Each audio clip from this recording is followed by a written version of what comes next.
أعوذ بالله من الشيطان الرجيم. بسم الله الرحمن الرحيم. ويوم نحشر من كل أمة فوجا ممن يكذب بآياتنا فهم يوزعون۔ اور قیامت کا ذکر کیجیے جس دن ہم ہر امت میں سے ایک گروہ کو اٹھائیں گے جو ہماری آیتوں کو جھٹلایا کرتا تھا، تو وہ روکے جائیں گے تاکہ سب جمع ہو جائیں۔ حتى إذا جاءوا قال أكذبتم بآياتي ولم تحيطوا بها علما أم ماذا كنتم تعملون ووقع القول عليهم بما ظلموا فهم لا ينطقون۔ یہاں تک کہ جب سب حاضر ہو جائیں گے تو اللہ فرمائے گا، کیا تم نے میری آیتوں کو جھٹلایا حالانکہ تمہارا علم ان تک نہ پہنچا تھا، یعنی بغیر سوچے سمجھے ہی جھٹلا دیا؟ یا اگر ایسا نہیں تو بتاؤ تم کیا کام کرتے تھے؟ اور ان کے ظلم کے سبب ان پر عذاب کی بات واقع ہو چکی، تو اب وہ کچھ نہیں بول سکیں گے۔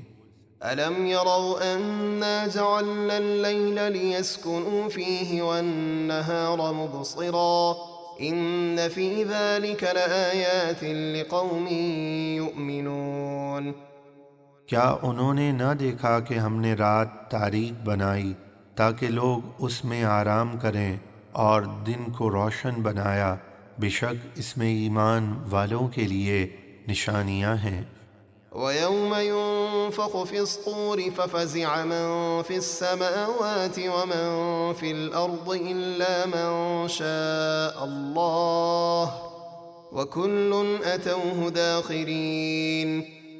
اور جس دن سور پھونکا جائے گا تو جتنے آسمانوں میں ہیں اور جتنے زمین میں ہیں سب گھبرا جائیں گے، مگر جسے اللہ چاہے وہ بے خوف ہوں گے، اور سب اس کے حضور عاجزی کرتے ہوئے حاضر ہوں گے۔ وترى الجبال تحسبها جامدة وهي تمر مر السحاب صنع الله الذي أتقن كل شيء إنه خبير بما تفعلون۔ اور اے سننے والے، اس دن تو پہاڑوں کو دیکھ کر گمان کرے گا کہ وہ اپنی جگہ پر جمے ہوئے ہیں حالانکہ وہ بادلوں کی طرح چل رہے ہوں گے۔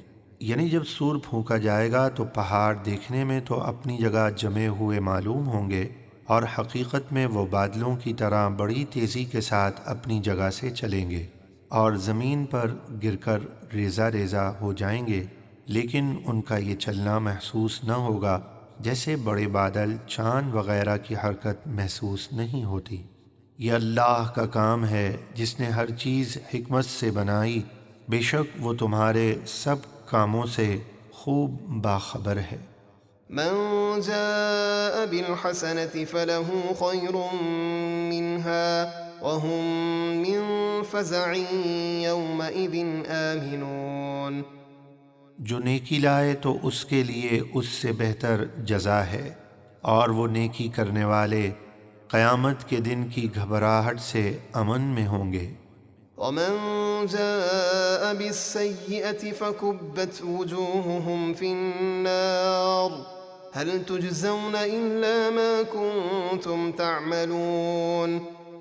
اور جو برائی لائے تو انہیں چہروں کے بل آگ میں پھینک دیا جائے گا اور کہا جائے گا تمہیں انہی کاموں کا بدلہ ملے گا جو تم کیا کرتے تھے۔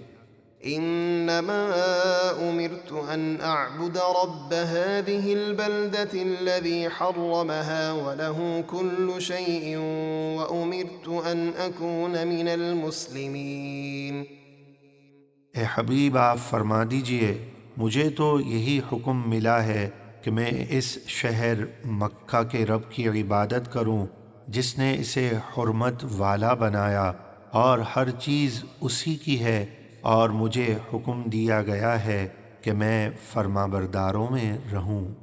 وأن أتلو القرآن فمن اهتدى فإنما يهتدي لنفسه ومن ضل فقل إنما أنا من المنذرين۔ اور یہ کہ قرآن کی تلاوت کروں تو جس نے ہدایت قبول کی تو اس نے اپنے ہی فائدے کے لیے ہدایت قبول کی، اور جو شخص راہ حق سے بھٹکا رہا تو آپ فرما دیجئے کہ میں تو صرف ڈر سنانے والا ہوں۔ وقل الحمد لله سيريكم آياته فتعرفونها وما ربك بغافل عما تعملون۔ اور فرما دیجئے کہ سب خوبیاں اللہ ہی کے لیے ہیں، عنقریب وہ تمہیں اپنی نشانیاں یعنی میرے معجزات جیسے چاند کے 2 ٹکڑے ہو جانا وغیرہ دکھائے گا تو تم انہیں پہچان لوگے، اور آپ کا رب بے خبر نہیں ہے اے لوگوں تمہارے اعمال سے۔